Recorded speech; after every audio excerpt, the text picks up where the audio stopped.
Ողջույն, ես գտնվում եմ ամառային հանգստի մեջ եւ իմ կանացի պարտականությունները կատարելու ժամներ, պետք է ճաշ պատրաստեի եւ իմ պատրաստվելիք ճաշը մոտս ասոցիացիաներ առաջացրեցին նոր ձևավորվելիք ազգային ժողովի հետ։ Պետք է պատրաստեի եղինջով ապուր եւ երբ մոտեցա եղինջին, սկսեցի նմանեցնել այդ ապուրը նոր գումարվող ազգային ժողովին։ Հիմա միասին կպատրաստենք եղինջով ապուրը, ինչպես նաեւ նշեմ, որ այս տեսանյութը եթե ցանկություն կառաջանա ինչ-որ մարդկանց մոտ նույնատիպ տեսանյութեր պատրաստելու, ես այստեղ պետք կփոխանցեմ իմ Facebook-յան ընկերներից մեկին, եթե օրվա ճաշն եք պատրաստում եւ ասոցացնում եք այդ ուտեստը որևէ քաղաքական երևույթի, իրավիճակի հետ, ապա կարող եք շարունակել եւ դուք էլ ներկայացնել, թե ինչ եք պատրաստում, կարծում եմ այս ամառային շրջանում բավականին հետաքրքիր կլինի, ինչպես նաեւ խոսեք, թե ինչու եք ասոցացնում ձեր այդ ճաշատեսակը որևէ քաղաքական երևույթի հետ։ Դե ինչ սկսեցինք։ Հիմա քաղելու ենք եղինջը, տեսեք ինչ գեղեցիկ փունջ է եղինջի աճած, որը շատ նման է մեր իշխանությանը, առաջին հայացքից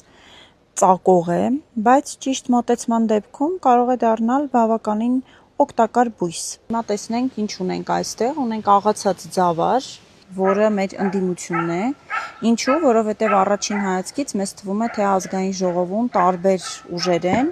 բայց եթե ավելի խորն ենք ուսումնասիրում, հասկանում ենք, որ այդ բոլոր ուժերը որևէ գաղափարախոսություն, որևէ նպատակ որպես այդպիսին չունեն եւ ոչ միայն չեն տարբերվում, այլ նույնիսկ ամբողջական չեն, այսինքն աղացած ձավարի նման են, չունեն ամբողջականություն, ինքնուրույնություն եւ էական տարբերություններ մեկը մյուսից։ Հաջորդը, մեր հաջորդ բաղադրիչը եղինջն է, որը արդեն քաղեցինք, ահա մեր քաղած եղինջը։ Հիմա վնասազերծում ենք եղինջը, նախ լվանում ենք, մի լավ ճմռում ենք այս եղինջին, որը այս պահին մեզ մոտ ասոցացվում է իշխանության հետ, լավ ճմռում ենք։ Հիմա տերևներն ենք առանձնացնում մեր արդեն չծակող եղինջից, ամեն դեպքում ձեռնոցները շարունակում ենք հագած մնալ, որովհետև կարող է ինչ-որ փշեր լինեն, որոնք դեռ կծակեն։ Տեսեք, յուրաքանչյուր առհասարակ մարդ, կազմակերպություն, յուրաքանչյուր իրավիճակ այս կյանքում կարելի է վերածել թե դրականի, թե բացասականի, ճիշտ մոտեցման պարագայում։ Այսինքն շատ կարևոր է, որպեսզի մենք նախ ինֆորմացված լինենք, իմանանք, թե ինչ է իրենից ներկայացնում այդ իրավիճակը, այդ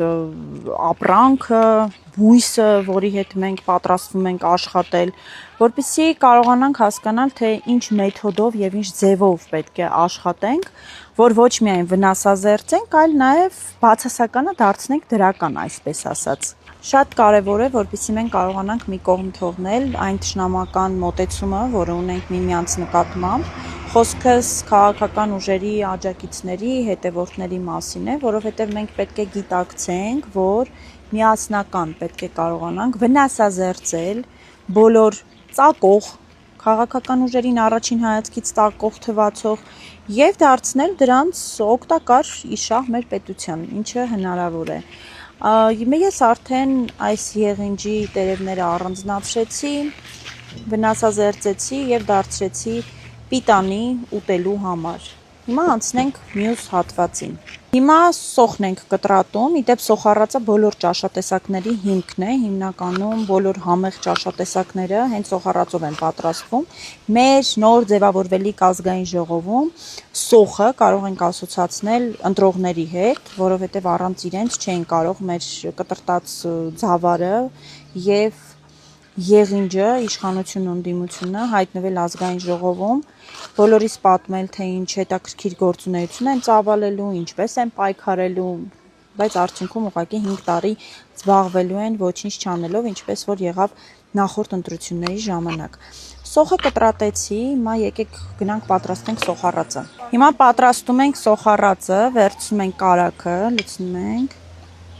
Կարագը այս ապուրի մեջ կարելի է համարել պետական բյուջեն, այսինքն պետական բյուջեի շնորհիվ է, որ ազգային ժողովը գործունեություն է կարողանում ծավալել, ստանալով պատգամավորները, ստանալով բավականին լուրջ պարգևավճարներ, աշխատավարձ, իրենց ծախսերի համար բավականին լուրջ գումարներ, Ճիշտ է, նույն ընդդիմությունը նշում է, թե իրենց աշխատավարձ պետք չէ, իրենք կարող են առանց աշխատավարձի էլ աշխատել որպես падգամավոր, բայց այստեղ ինչն է հետաքրքիր, որ նույնիսկ եթե աշխատավարձ չեն ստանում, այն ծախսերը, որոնք կատարվում են ազգային ժողովի պահպանման համար, աշխատակազմի, շենքի եւ այլնի, բավականին խոշոր են, եւ եթե ազգային ժողովի գործունեությունը նպաստավոր չի Հայաստանի Հանրապետության համար, այսինքն ինչով ենք մենք դա չափում, օրինակ վերջին գումարման ազգային ժողովի ընդունած օրենքների մեծ մասը հեղինակած էր կառավարության կողմից։ Փաստացի ստացվում է, որ падգամավորները օրենսդրական նախաձեռնություններով շատ քիչ են հանդես գալիս եւ իրենց բուն գործառույթը, որը հասարակության, ժողովրդի հետ շփվելն է, նրանց խնդիրները բարձրաձայնելն է, ի նպաստ հասարակության տարբեր ոլորտների վերաբերող օրենքների առաջարկումն է եւ դրանց առաջ մղումը, վերջնարդյունքում հասնելով դրանց ընդունման, ազգային ժողովի падգամավորները հիմնականում զբաղված են կառավարության կողմից բերած օրենսդրական նախաձեռնությունները, փոփոխությունները հաստատելով։ Մեր կարագը արդեն հալվեց, այնքան ինչքան որ պետք է։ Հիմա լցնում ենք սոխը։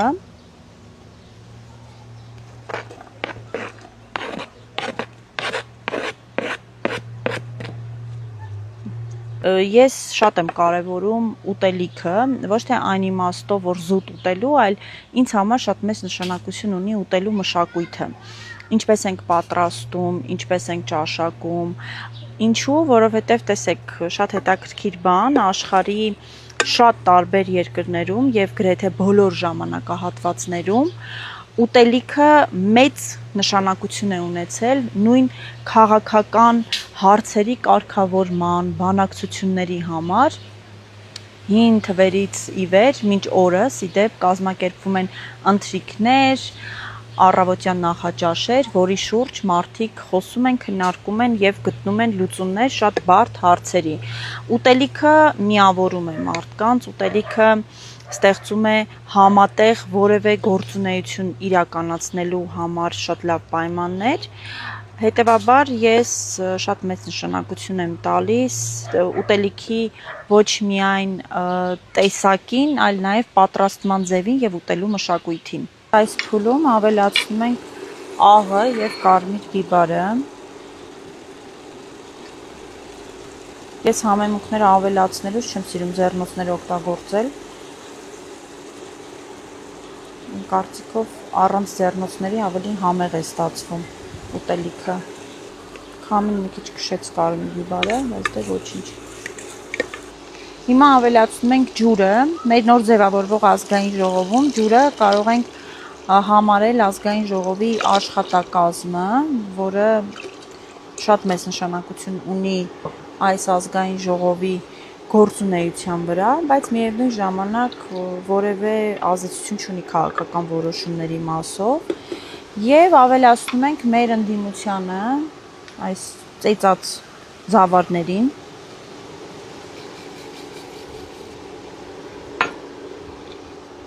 Ավելացնում ենք, նախ մի հատ խառնում ենք, ավելացնում ենք արդեն վնասազերծված իշխանությանը, տեսեք, առանց ձեռնոցների կարողանում եմ այլևս կպնել եւ այն ծակող, վախենալու բույսը դարձավ շատ օգտակար, անգամ կպնելուն հաճելի բույս։ Ավելացրեցինք եղինջը, գթալով մի փոքր ջրի մեջ ենք հրում եւ փակում ենք մեր ապուրի բերանը, թողնում ենք, որպեսզի եփվի։ Մեր եղինջով ապուրը հիմա եփվում է, պետք է թողնենք 15-ից 20 րոպե։ Մեր ճաշը արդեն պատրաստ է, եղինջով ապուրը,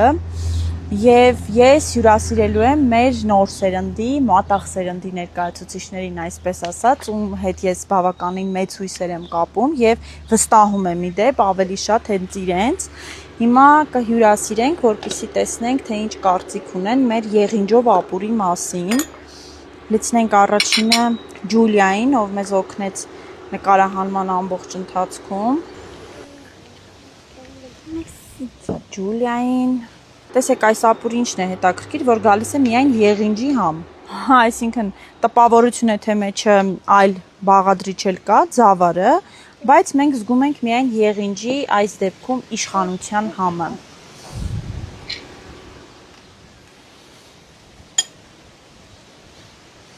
Ռաֆայելին էլ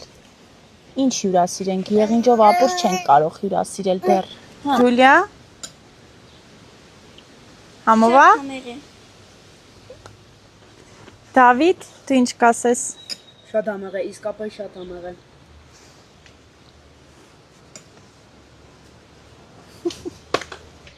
Այսօր այսքանը, հիմա գնամ արդեն Ռաֆայելին ուտելիք պատրաստեմ։ Լավ եղեք, հրապարակեք դուք էլ ձեր տեսանյութերը, ձեր ճաշատեսակները, որոնք ասոցացնում եք տարբեր քաղաքական իրավիճակների հետ։ Լավ եղեք, կհանդիպենք։ Stay tuned։